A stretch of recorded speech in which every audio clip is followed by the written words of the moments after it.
আমরা আজকে আপনারা সকলে জানেন আগামীকাল ডাকসু নির্বাচন অনুষ্ঠিত হতে যাচ্ছে। তার 2 দিন পরে আমাদের ডাকসু ইলেকশন।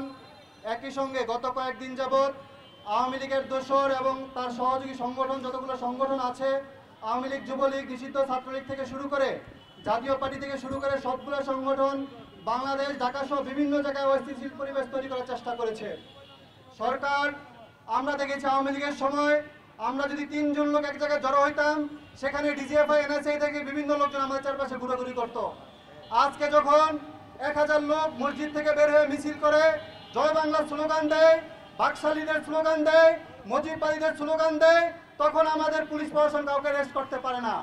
পুলিশ প্রশাসন জানে না এখানে কারা জড়ো হচ্ছে, কারা মিছিল করছে, কারা এখানে হট্টগোল তৈরি করছে। আজকের এই পরিস্থিতিতে গত কয়েকদিন যাবৎ রাজধানীর বিভিন্ন জায়গায় যে পরিমাণ হাতবোমা ফুটানো হয়েছে, লাঠি নিয়ে মিছিল করা হয়েছে, মূলত ডাকসু নির্বাচনকে বানচাল করার জন্য।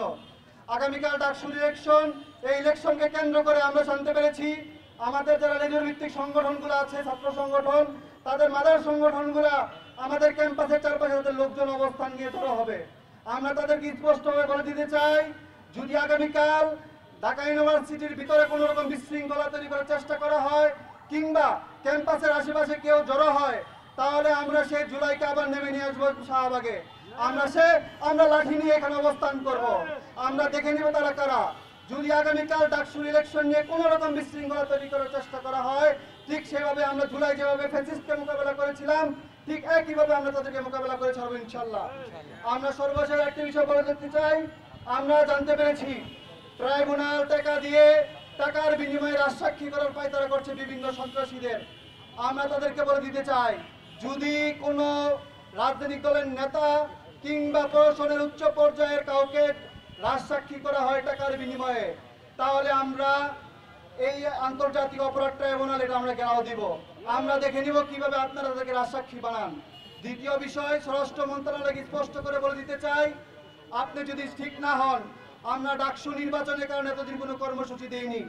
আমরা আলটিমেটাম দিয়েছিলাম সচিবালয় ঘেরাও দিব, সচিবালয় ঘেরাও দেয়নি। 9 তারিখ ডাকসু নির্বাচন শেষ হবে। যদি 9 তারিখের মধ্যে আপনারা কোনো সমাধান না করতে পারেন, তাহলে এই শহরে জুলাইয়ের যুদ্ধের আবারও নেমে আসবে। আপনাদের কিভাবে নামাতে হয় সেটা আমরা দেখে নেব ইনশাল্লাহ। এগুলো জানতো আগে থেকে। আমি আপনাদেরকে বলি, খুনি হাসিনার আমলে বিএনপি জামায়াত কোন চিপায় গিয়ে প্রোগ্রাম করতো, কোন দূরে চরে গিয়ে প্রোগ্রাম করতো, তাও তারা খুঁজে বের করতো। প্রোগ্রাম হবে আজকে, কিন্তু প্রশাসনের কাছে নিউজ চলে যায় আরো 3 দিন আগে, অমুক জায়গায় অমুক সব প্রোগ্রাম হবে।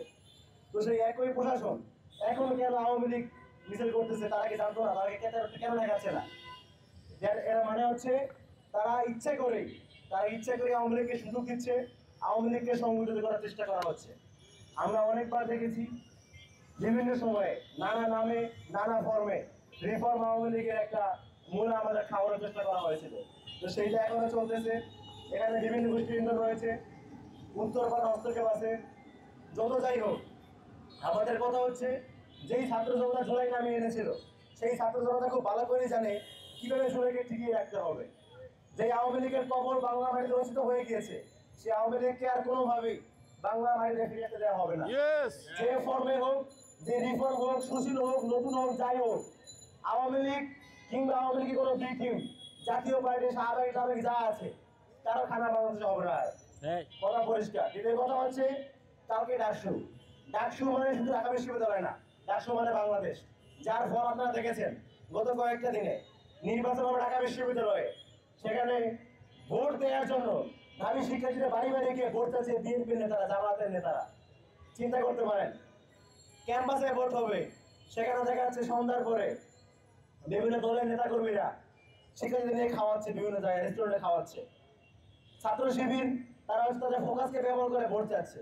এটার মানে হচ্ছে ডাকসু শুধুমাত্র আমাদের ক্যাম্পাস কেন্দ্রিক না, ডাকসু বর্তমানে একটা আমাদের ন্যাশনাল ইস্যু। সুতরাং ডাকসুকে কেন্দ্র করে ডাকসুকে পালচার করার জন্য অনেকে করবে। কারণ আজকে ডাকসু হয়ে গেলে ডাকসু করে চাকসু, রকসু, চাকসু সহ দেশের সমস্ত বিশ্ববিদ্যালয়ে ছাত্র সংসদ নির্বাচন হয়ে যাবে। এই নির্বাচন হয়ে গেলে আওয়ামী লীগ বা যারা পরবর্তী সময়ে আওয়ামী লীগের চরিত্রে আবদ্ধ হতে চাইবে, তাদের সবার জন্য সমস্যা। আওয়ামী লীগ যেই কারণে আওয়ামী লীগ হয়েছে, আরো অনেকেই চায় আওয়ামী লীগ হওয়ার জন্য। আওয়ামী লীগের চরিত্র ধারণ করার জন্য। তো যারা সামনে চাইবে, যারা আওয়ামী লীগের মতো অত্যাচারে উঠতে চাইবে, তাদের জন্য সবচেয়ে বড় সমস্যা এই ছাত্র সংসদ নির্বাচন। এটা অনেকে চায় না, এটা হয়ে যায়।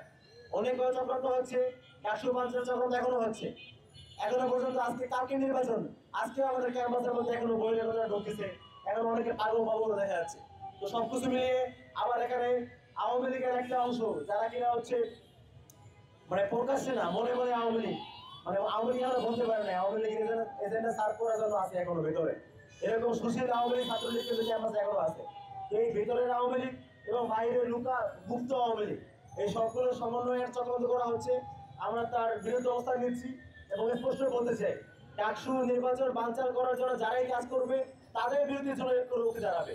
শুধুমাত্র ডাকসু না, ডাকসু, রাকসু, চকসু, জাকসু, সমস্ত দেশের সমস্ত শিক্ষা প্রতিষ্ঠানে ছাত্র সংঘ নির্বাচন যারাই বানচাল করতে চাইবে তাদের বিরুদ্ধে আমাদের লড়াই থাকবে। একই সাথে আওয়ামী লীগের সমস্ত কার্যক্রম নিতে জানাচ্ছি, তাদের যে ফ্রিয়ারা চক্রান্ত হচ্ছে সেটার বিরুদ্ধে আমাদের লড়াই থাকবে। ডাকসু বানচাল চক্রান্ত হচ্ছে তাদের বিরুদ্ধে আমাদের লড়াই থাকবে। ধন্যবাদ সবাইকে।